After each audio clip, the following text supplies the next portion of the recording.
The mining colony of Kepler 442b had been established for 3 standard years when the albino dragons first appeared. Unlike the common dragons that inhabited the planet's volcanic regions, these pale creatures emerged from the crystal caves deep beneath the surface. Their scales gleamed like polished bone, and their eyes burned with an otherworldly silver fire that seemed to pierce straight through anyone who dared to look. The Centauri Mining Consortium had lost 17 workers in the first week. Security footage showed the dragons moving with impossible grace, their massive forms sliding through tunnel networks that should have been too narrow for creatures of their size.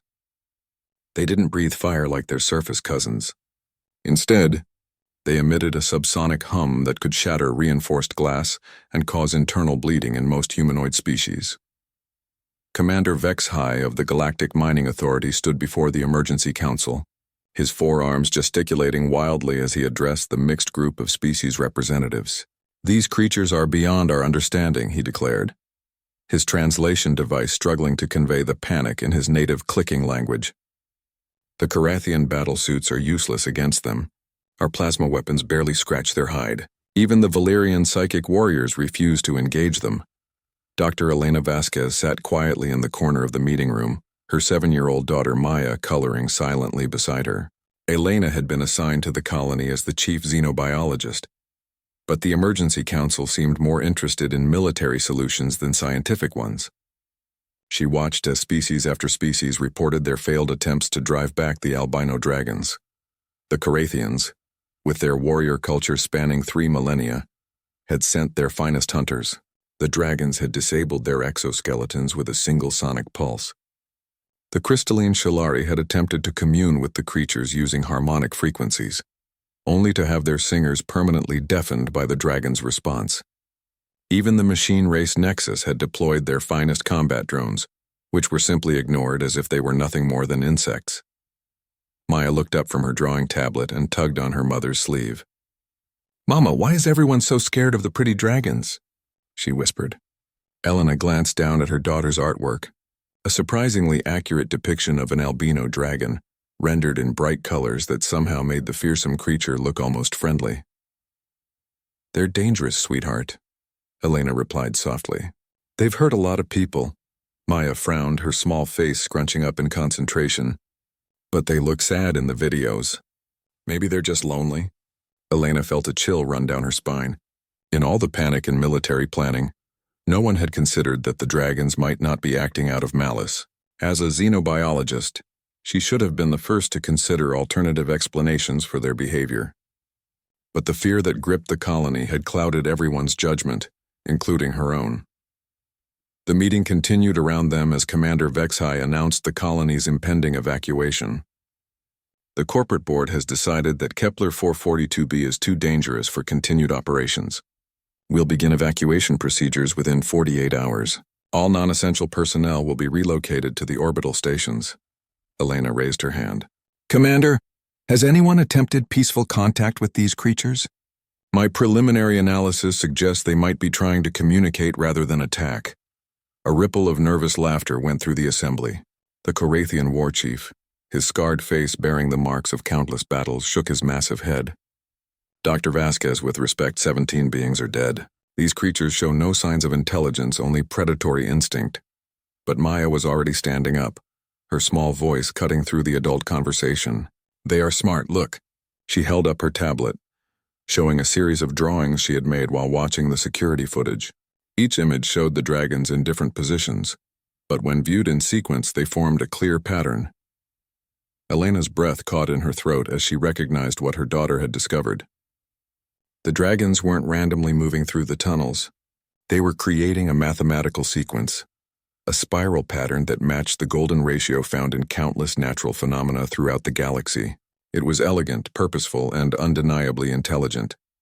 The room fell silent as Elena connected her daughter's tablet to the main display. The sequence of dragon movements played out on the large screen, the pattern becoming clear to everyone present. The albino dragons weren't just intelligent. They were trying to show the colonists something. They were attempting to communicate using the universal language of mathematics. Commander Vex-High's mandibles clicked nervously as he studied the display. "Even if this is true, Dr. Vasquez, they've still killed 17 beings." How do we explain that? Maya spoke up again, her voice filled with the innocent certainty of childhood. Maybe they didn't know we were smart too. Maybe they thought we were just rocks or something. When I step on ants, I don't mean to hurt them. I just don't see them. The profound simplicity of the 7-year-old's observation hit the assembled adults like a physical blow.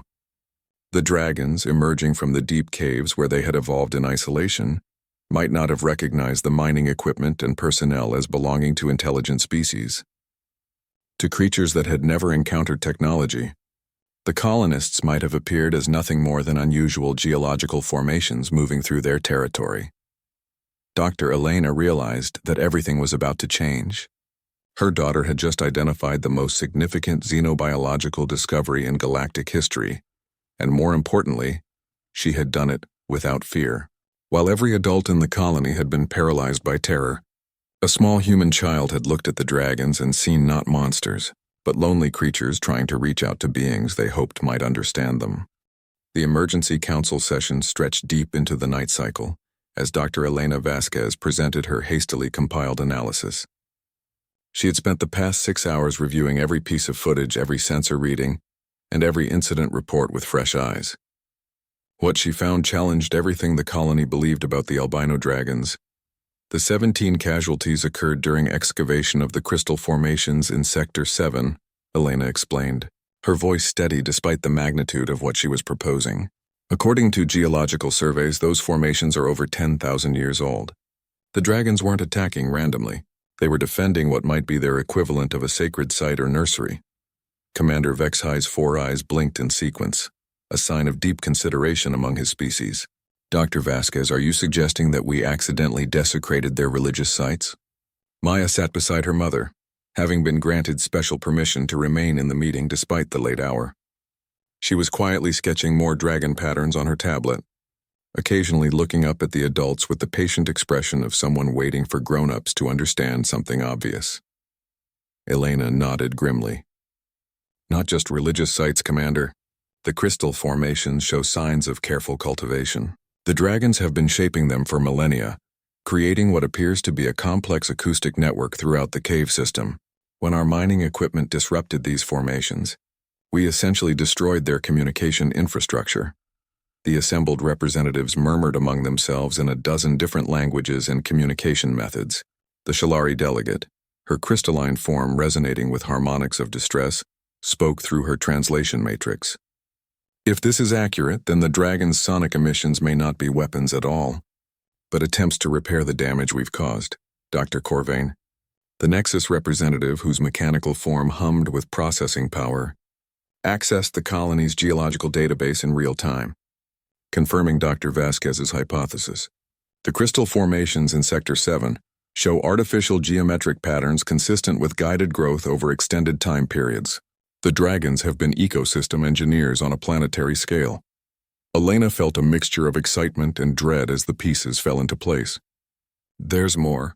The mathematical patterns Maya identified suggest the dragons have been trying to teach us their language. Each movement sequence corresponds to a different geometric principle. They've been essentially giving us a primer in their communication system.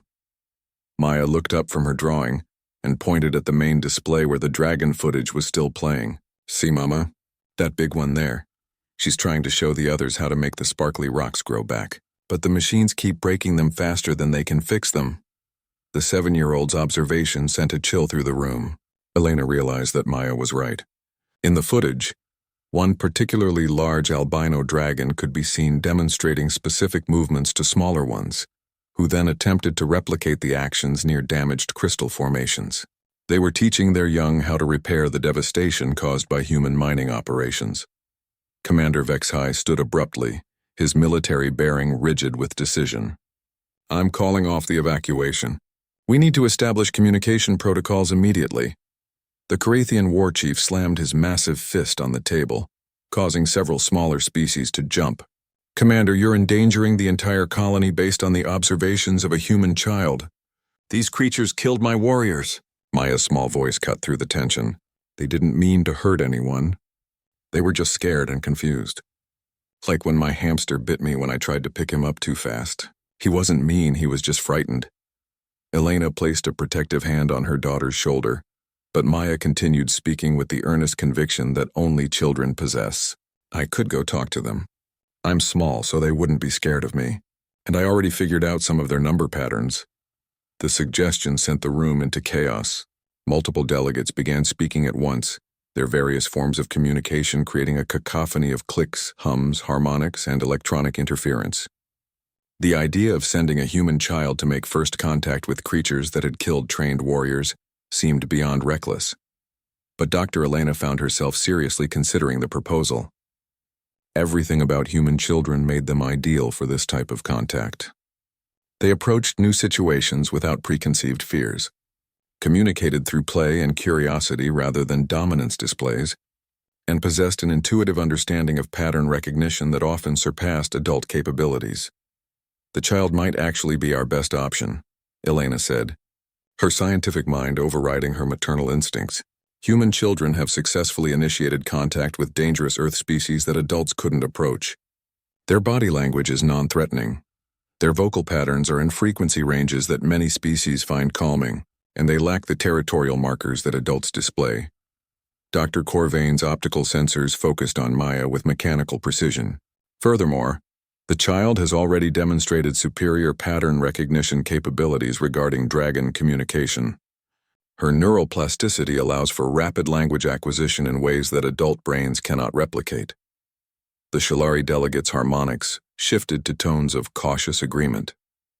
Among our people, first contact with other crystalline species is always initiated by our youngest members. Their resonance patterns are pure, uncomplicated by the defensive frequencies that adults develop. Commander Vexhai found himself in an impossible position. Military protocol demanded the immediate evacuation of all personnel, especially civilians, but the scientific evidence was overwhelming. The dragons weren't malicious invaders. They were the planet's indigenous caretakers, trying to protect their world from what they perceived as a destructive infestation. Maya continued drawing while the adults debated her fate. Her latest sketch showed a small human figure standing next to a massive albino dragon, both of them working together to repair a crystalline formation. In her child's imagination, the solution was simple. Apologize for the misunderstanding and ask how to help fix the damage. Elena studied her daughter's artwork and realized that Maya had unconsciously drawn something that might actually work. Human children possessed something that no other species in the galaxy had developed to the same degree: the ability to play. And play, Elena realized, might be the universal language that could bridge the gap between two completely different forms of intelligence. I'm going with her, Elena announced, her decision crystallizing as she spoke. If Maya is going to attempt contact, I'll be there to document everything and provide whatever protection I can. This is the greatest xenobiological opportunity in galactic history, and I won't let fear prevent us from seizing it. The room fell silent as everyone contemplated the magnitude of what was being proposed. A human child and her mother, armed with nothing but curiosity and mathematical drawings, would attempt to make peace with creatures that had terrified an entire colony of hardened space pioneers. The preparation for contact took 2 full days, during which Maya became the most important person on Kepler 442b. Dr. Elena worked around the clock with xenolinguistics experts from 3 different species to create a basic mathematical communication protocol based on her daughter's pattern recognition discoveries. Maya seemed utterly unconcerned about the historical significance of her mission.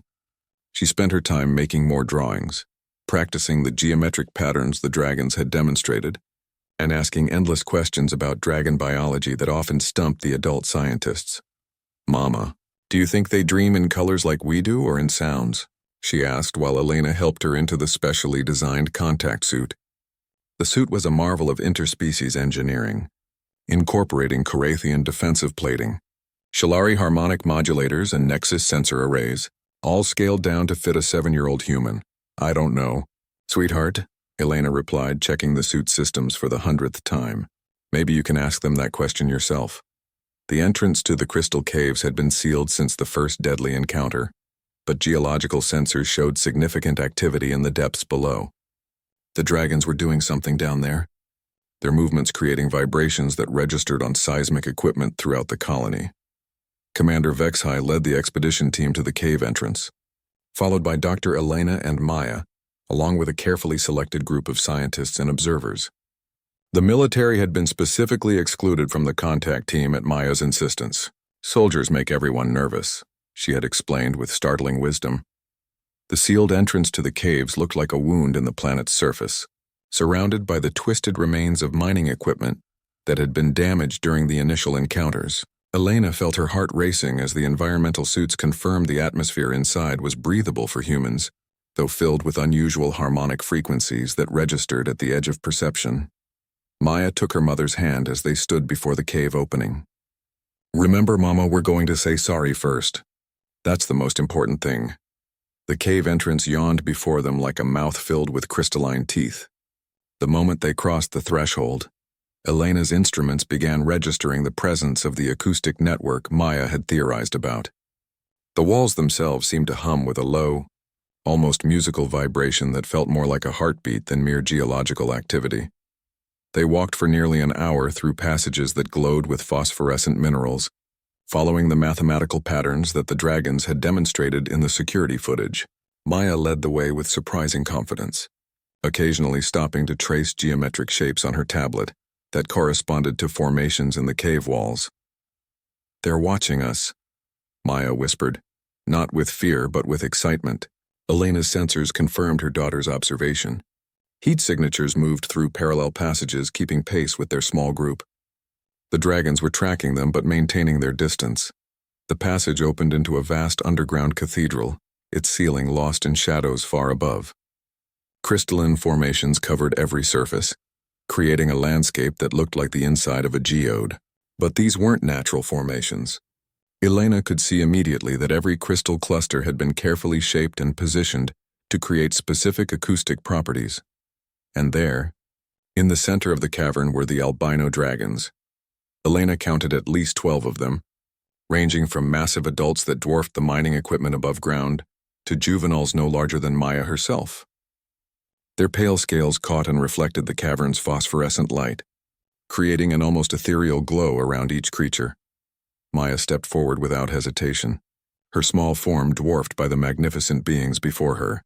She raised her tablet and began tracing one of the mathematical patterns the dragons had demonstrated. Her movements slow and deliberate.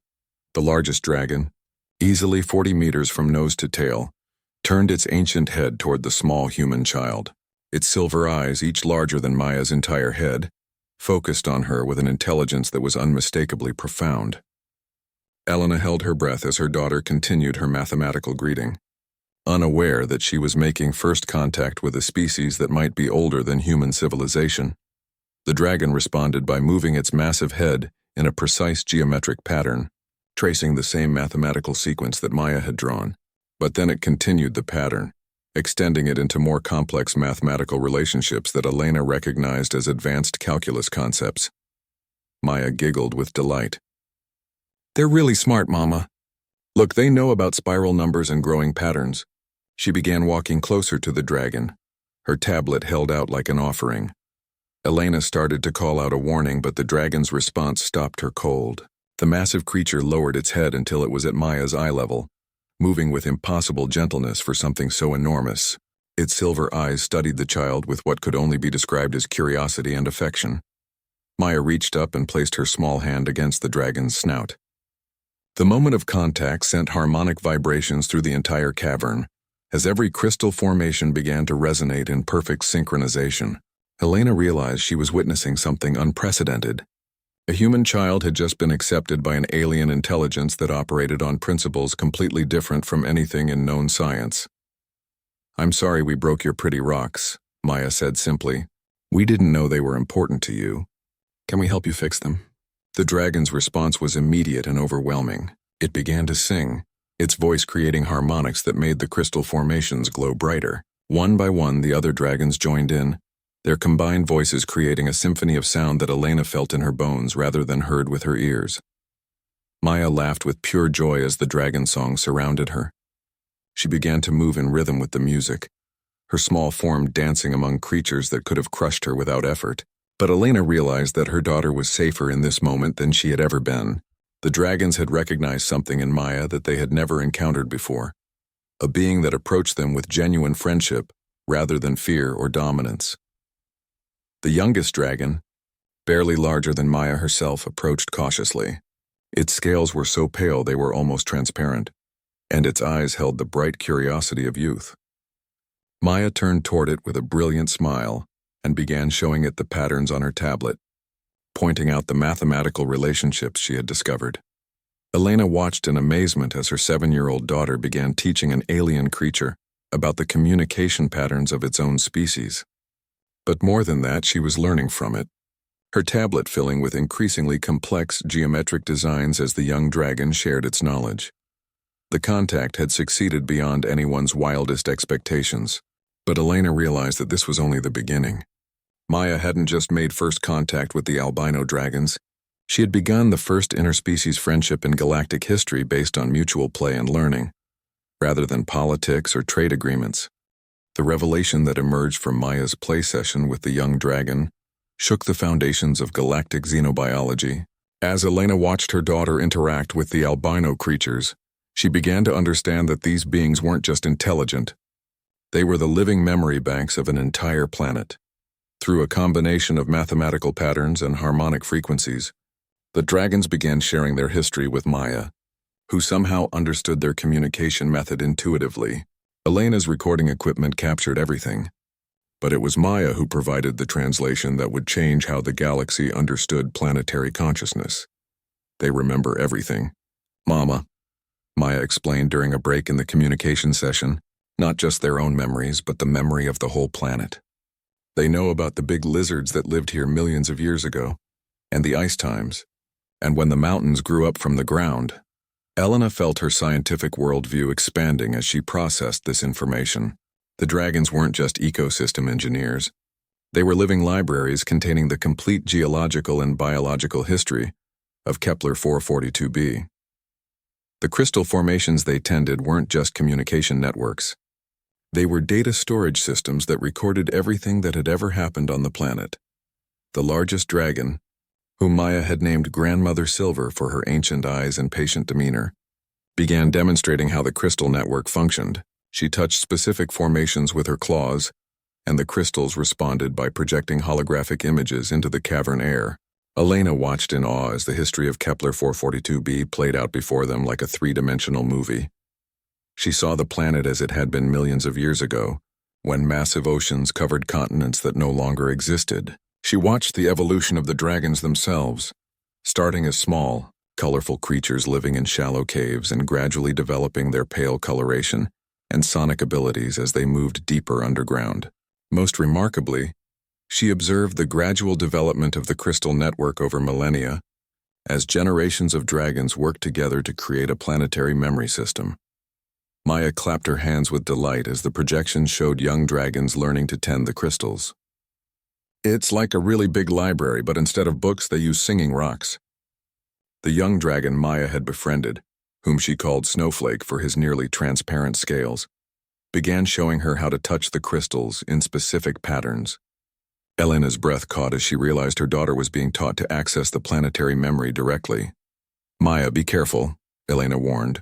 But Grandmother Silver made a sound that the translation system interpreted as gentle amusement. Through increasingly complex mathematical patterns, the dragons explained that they had been expecting contact with other intelligent species for thousands of years. The crystal network extended across the entire planet, and they had detected the arrival of the colony ships long before the first human ever set foot on Kepler 442b. What Elena learned next challenged everything. She thought she knew about the initial deadly encounters. The dragons had tried to establish peaceful contact from the beginning, but their attempts at communication had been interpreted as attacks. Their sonic emissions, meant to share harmonic greetings, had proven harmful to the colonists' biology. Their approach to the mining sites had been intended as welcoming gestures, but the miners had responded with weapons. They thought we were babies, Maya explained after a long communication session with Snowflake.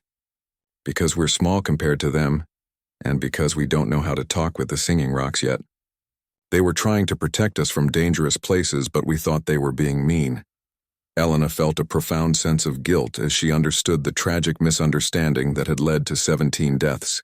The dragons had been attempting to guide the colonists away from unstable crystal formations and deep cave systems that were dangerous to beings unfamiliar with the underground environment.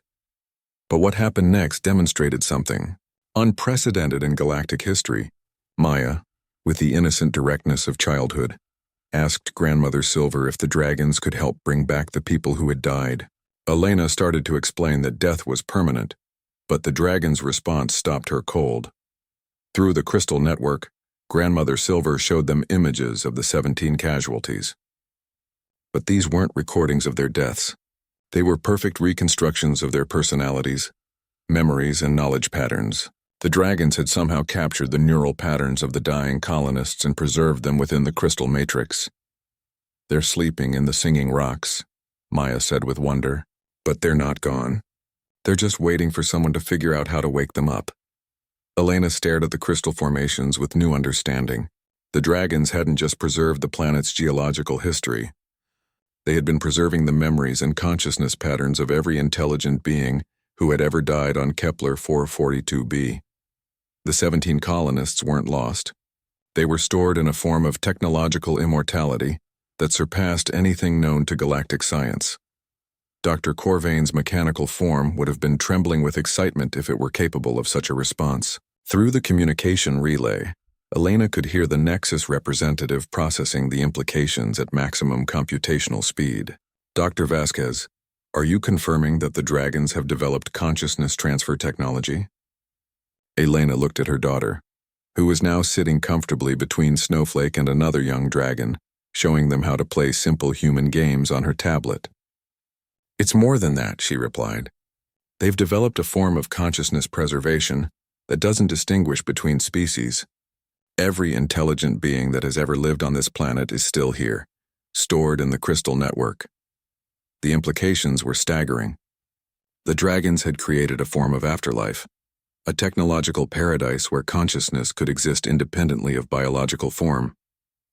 But they had also developed something else that no other species in the galaxy possessed: the ability to resurrect the dead by reconstructing their bodies from stored consciousness patterns. Maya looked up from her game with Snowflake and asked the question that would define humanity's relationship with the dragons for generations to come.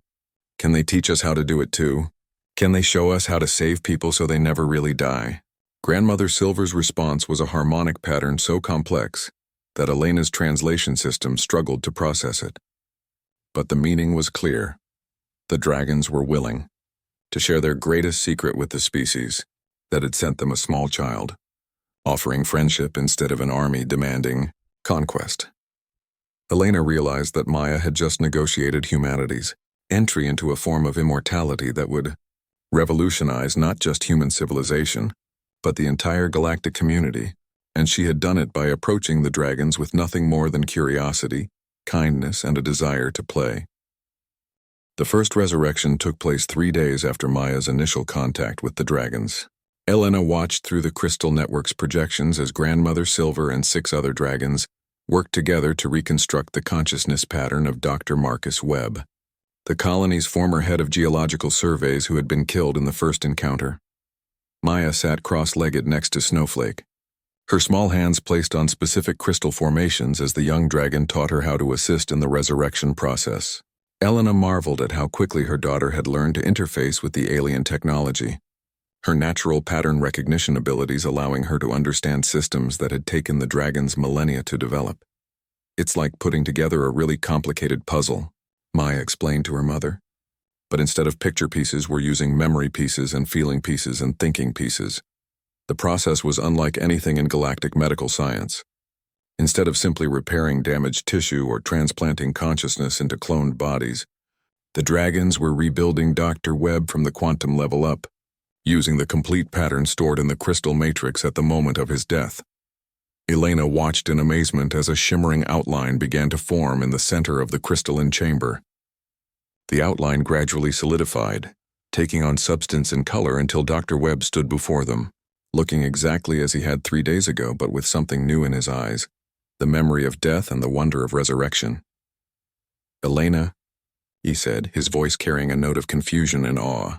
I remember the cave-in, the dragon's song. Then everything became music and light. What happened to me? Maya bounced to her feet and ran to hug the confused scientist. You were sleeping in the singing rocks, but the dragons fixed you all up again. You're okay now.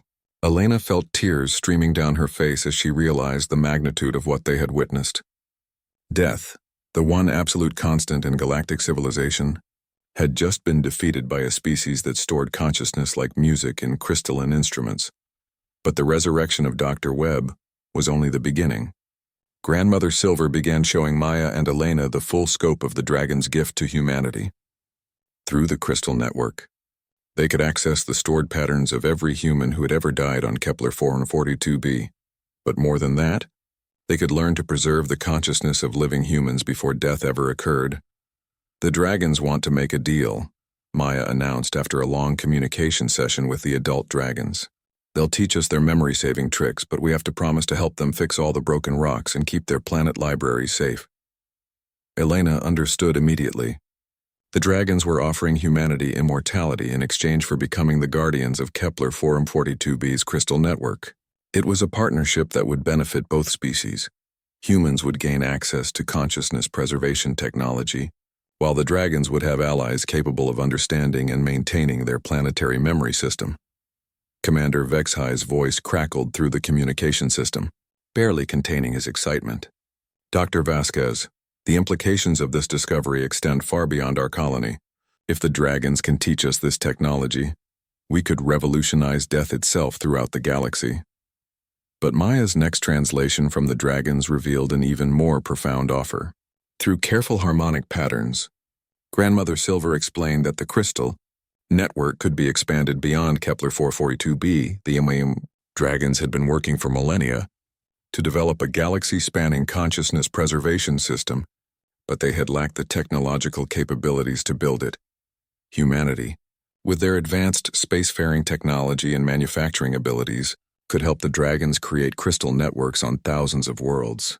Every planet in human space could become a node in a vast consciousness storage system, ensuring that no intelligent being would ever truly die again. Elena realized that Maya had stumbled into negotiations for the most important alliance in galactic history.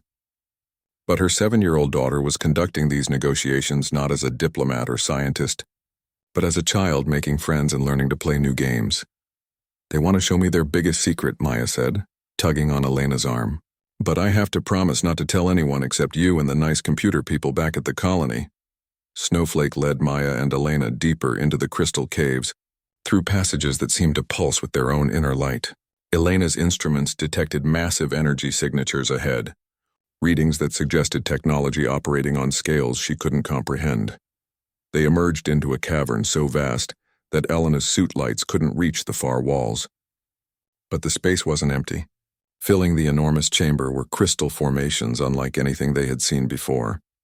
Towering spires that reached toward the invisible ceiling, their surfaces covered in patterns so complex they seemed to shift and change as Elena watched. This is where they keep the really important memories, Maya whispered, her voice filled with wonder.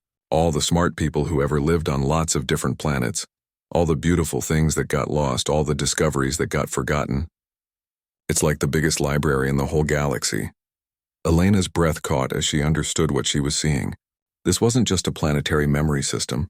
It was a galactic archive containing the preserved consciousness patterns of millions of intelligent beings, from hundreds of different worlds.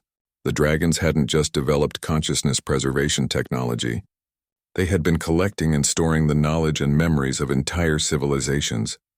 Grandmother Silver approached them, her massive form moving with reverent care through the crystal spires. Through harmonic communication, she began to explain the true scope of their mission. The dragons were the galaxy's librarians, traveling from world to world to preserve the consciousness of dying civilizations before they could be lost forever. But they're getting old, Maya translated, her small face serious with understanding. And there are so many worlds with people on them now that they can't visit all of them in time. They need helpers who can go to lots of places quickly and build the singing rock networks before the people there die and get lost forever. Elena realized that humanity had just been offered the chance to become the galaxy's immortality technicians, working alongside the dragons to ensure that no intelligent consciousness would ever be permanently lost. It was a responsibility that would define human civilization for millennia to come. But Maya, with the practical wisdom of childhood, had a different concern.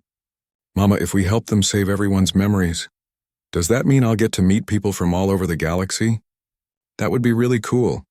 Elena laughed despite the overwhelming magnitude of what they had discovered. Her daughter, in her innocent enthusiasm to make new friends, had just negotiated humanity's role as the galaxy's guardians of consciousness, and somehow Maya's childlike approach to the negotiations had achieved more in a few days than decades of formal diplomacy could have accomplished. 6 months after first contact, Kepler 442b had transformed from a mining colony into the most important research facility in known space. Representatives from every major galactic civilization had arrived to study the dragon technology. But they all had to go through Maya first. Elena watched with amusement as a delegation of Carathian war chiefs, each standing over 3 meters tall and weighing more than a small vehicle, patiently waited their turn to meet with her 7-year-old daughter. Maya had become the official, human liaison to the dragons, a position that apparently required extensive knowledge of games, stories, and which crystals made the prettiest colors when they sang. "The big scary-looking ones are actually really nice," Maya confided to her mother during their daily walk through the crystal caves. "They just want to make sure their warrior friends who died in battles can come back to see their families again." Snowflake had grown significantly in the past months, his scales developing a subtle iridescent quality that Grandmother Silver explained was a sign of intellectual maturity. The young dragon had become Maya's constant companion and primary teacher in the art of consciousness manipulation. Elena marveled at how naturally her daughter had adapted to working with alien technology that baffled the galaxy's greatest scientists. Maya could interface with the crystal network as easily as she played games on her tablet, her young brain somehow perfectly suited to the harmonic patterns that governed dragon consciousness preservation. The first successful consciousness transfer to another,